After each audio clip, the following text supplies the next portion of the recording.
I am so thoroughly disgusted with this line of quote unquote reporting. It's unbelievable to me that people put this stuff out and think that this makes Israel look good. A key tenet of Holocaust denial is trying to claim that many of the initial victims or purported victims had other, preconditions, and that's part of the reason why they died. Saagar, Enjeti, and Krystal over at Breaking Points are rightly furious at some of the denialism that's been published over at the Free Press, particularly as it pertains to the starvation of the Palestinian people in Gaza.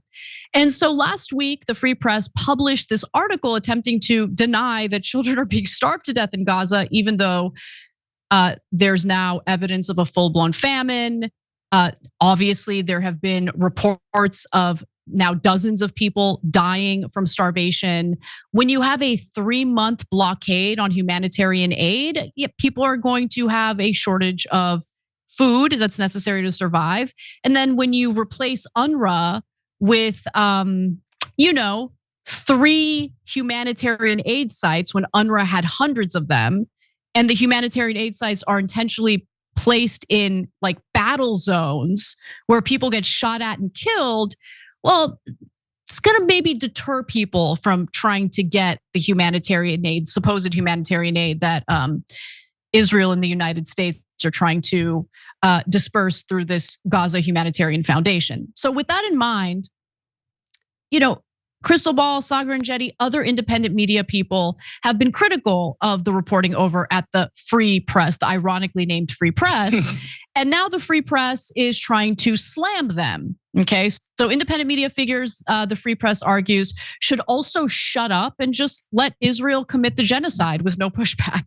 Okay, I'm embellishing a little bit. They didn't actually write that, but that's the implication here.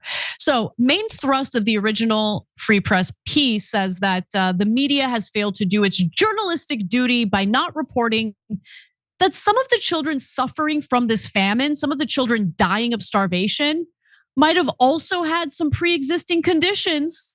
I mean, honestly, the people over at the Free Press, they might be great insurance underwriters, under the insurance policies we had prior to the Affordable Care Act. Just loathsome stuff.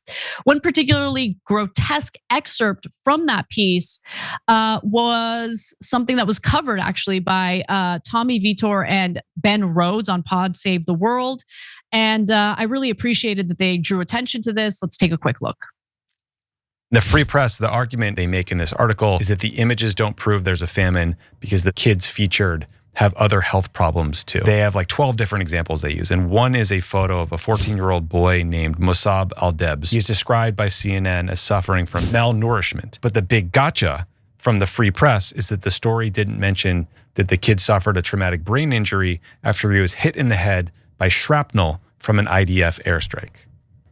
So that they think that is making their point. Who do you think dies first in a famine? Right? It's people with pre-existing conditions. Not mentioned is the fact that the IDF has blown up all the medical facilities in Gaza, so these kids can't get treatment they might need to look less emaciated or to be healthier. The Free Press story is so condescending. It's like, you don't need in-depth reporting or to be on the ground. You just need Google. It's like, that is you and your obnoxious scolding tone. Sanctimonious. Yeah. And again, you're looking at people who are objectively starving. Your reaction how to quote cover that story is to try to poke holes in. Try to weaponize it. Yeah. I mean, it's just gross. It's grotesque.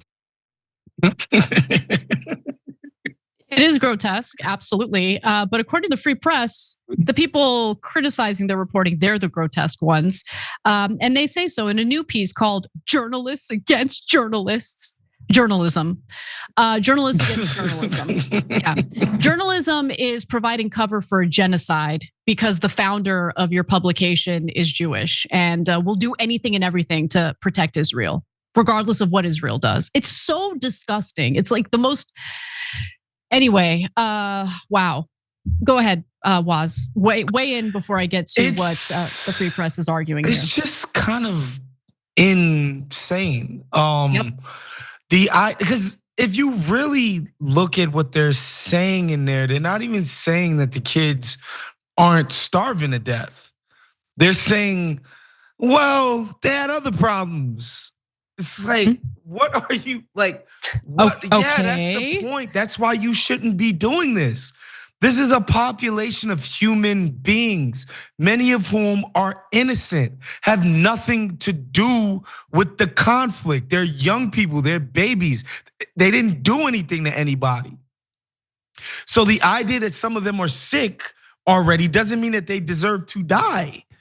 It's just nuts. And they're like, oh, like you're being used. They're trying to get you to feel bad for a kid. They're not denying that the kids are dying. They're telling you shouldn't feel bad for them and think that Israel should stop what it's doing because of them. Okay, let's turn this around. Should we not feel bad for the innocent civilians that were killed on October 7th by Hamas? I mean, I just think about this for a second, right? Because just the mere attempt to explain how the situation got to where it was on October 7th really offended the sensibilities of Barry Weiss.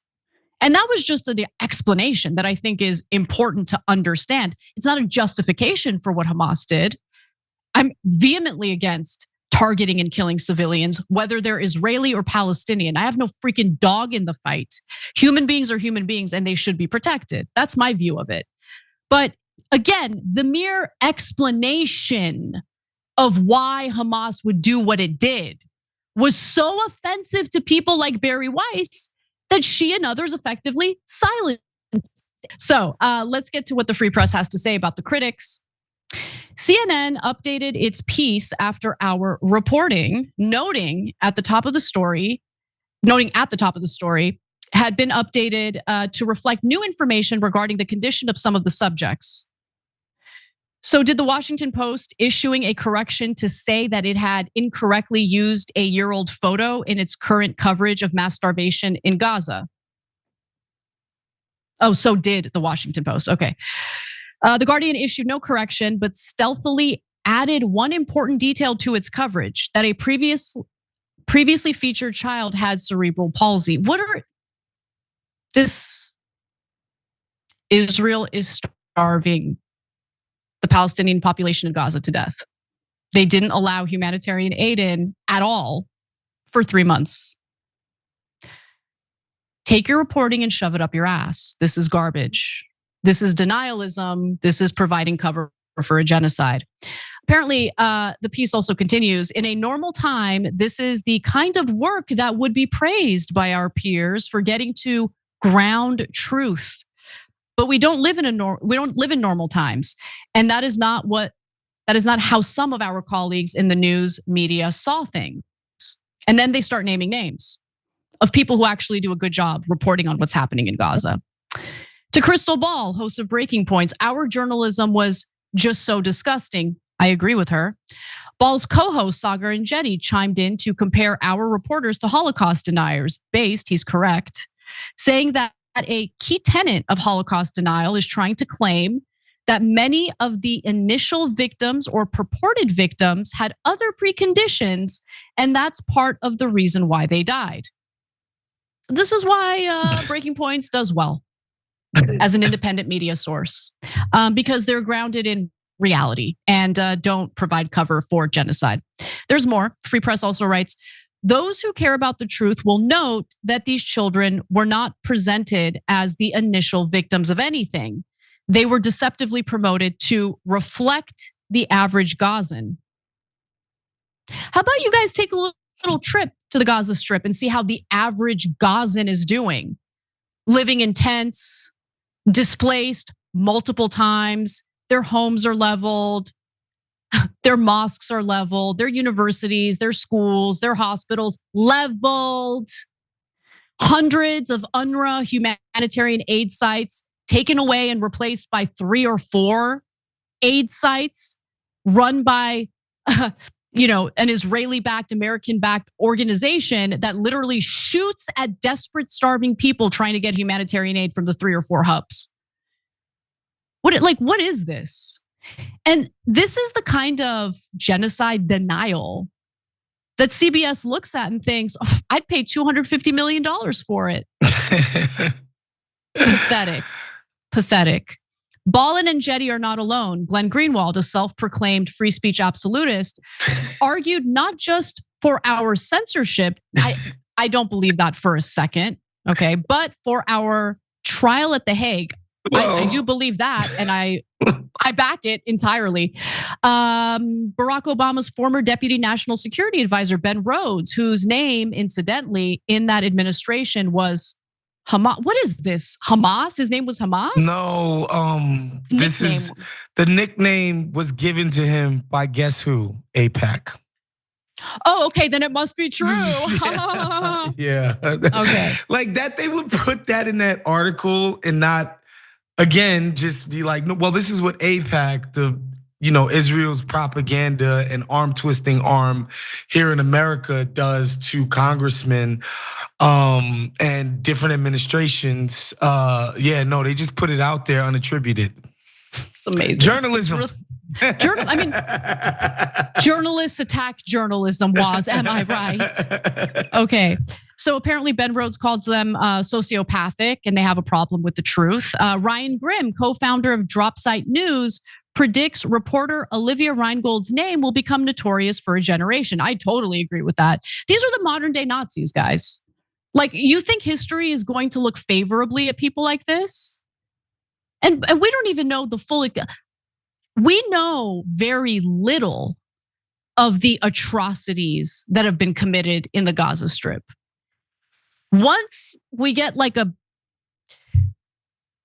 the international community can really take inventory of what has been done in Gaza, it is much, much worse. Yeah, it's worse. And that day of reckoning is coming. It's gonna happen. And I think that the thing that's different now is that basically for Iraq, which was a total crock of you know what from the beginning, and many people were beating the drum like this is garbage, this is terrible, this is gonna be a disaster, we shouldn't be doing this, blah, blah, blah, blah, blah. And all these people that lied us into that war and all of that stuff, the only person that kind of paid a price was Maggie Haberman. And that's because the sort of superstructure of corporate media allowed for like the club to sort of protect itself. Like, y'all not gonna be protected by that club. Like, corporate media is becoming less relevant now. And the independent types who all have their own audiences are all going to remember. And there is gonna be open season on these people. Yeah. Like, badly. Yeah. Right now, the Israel lobby is so powerful in America, and I get it. They feel invincible.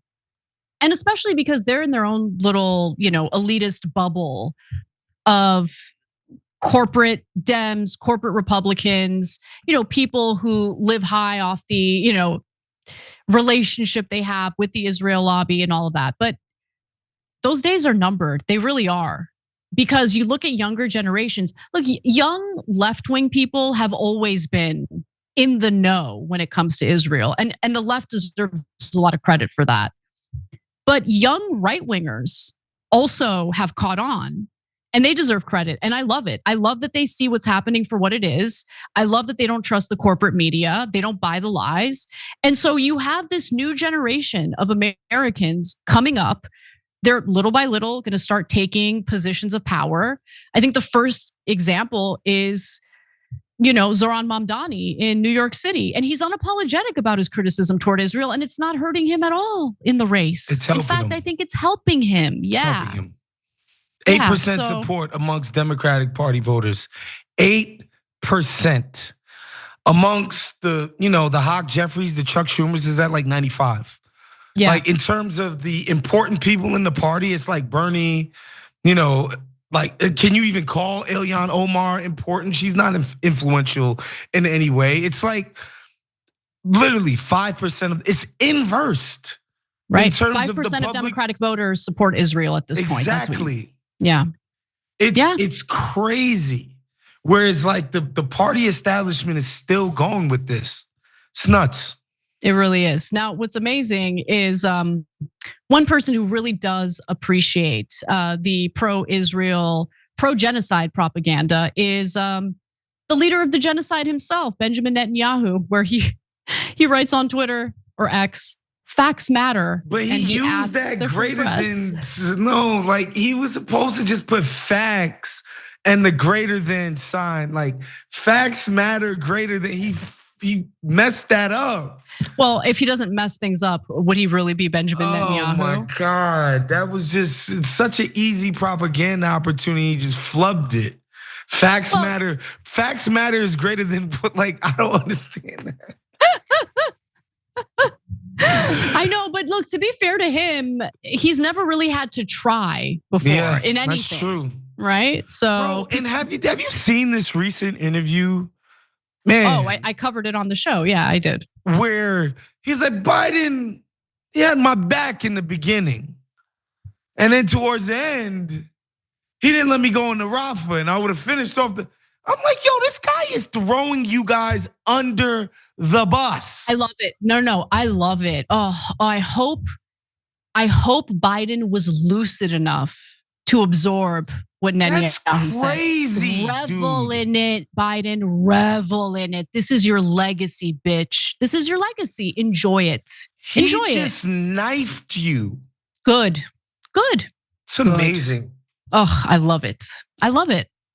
Biden deserves it. Biden let Netanyahu do anything and everything he wanted. He deserves it. Okay? And this is his legacy. Revel in it. Every time you ring the bell below, an angel gets his wings. Totally not true, but it does keep you updated on our live shows.